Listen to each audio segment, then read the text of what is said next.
La question donc d'appariement permet d'apparier, de faire correspondre une définition par exemple au mot qui y correspond. Ça pourrait aussi par exemple être une image de ce côté-là comme un drapeau et ici une liste de pays qui leur correspondrait. Donc ici permet à l'ordinateur de reconnaître le logiciel. Donc je vais choisir des réponses au hasard. Voilà, envoyer est terminé. Et comme toutes les questions posées sur la plateforme, la correction est automatique et je vais avoir un feedback de proposé. Maintenant que l'on a vu comment fonctionnait une question d'appariement, on va donc voir comment que l'on crée cette question. Donc dans la banque de questions, je choisis ma catégorie, je vais rester dans l'informatique et je vais créer cette question. Donc je choisis ici appariement. Je vais proposer le nom de question tel que le protocole l'impose, donc mon nom suivi du numéro de ma question, et ici le texte de la question. Apparier les définitions avec les mots. Je vais donc proposer ici un feedback général, en reprenant la notion de vocabulaire, par exemple.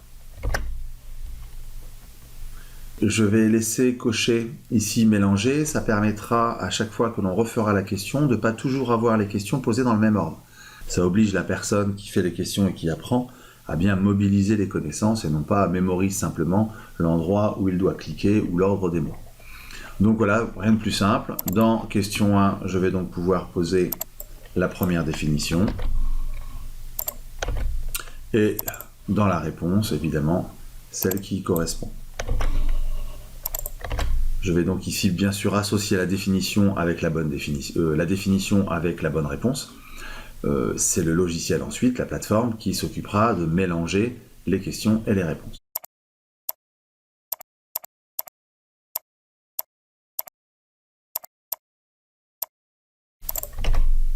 Et évidemment, je peux rajouter autant d'emplacements supplémentaires que je le voudrais. Concernant le feedback, vous avez ici un feedback combiné automatique. Quand les réponses sont correctes, votre réponse est correcte sera proposée. Quand elle est partiellement correcte, votre réponse est partiellement correcte. Et la même chose pour la réponse incorrecte. Vous pouvez bien évidemment modifier ces feedbacks combinés. Vous ne vous occupez pas des tentatives multiples et on peut enregistrer la question. Voilà qui est fait. Évidemment, je prends le temps d'aller la tester et de la dupliquer si je devais refaire une question d'appariement possédant les mêmes réglages mais dont les questions et réponses évidemment étaient différentes.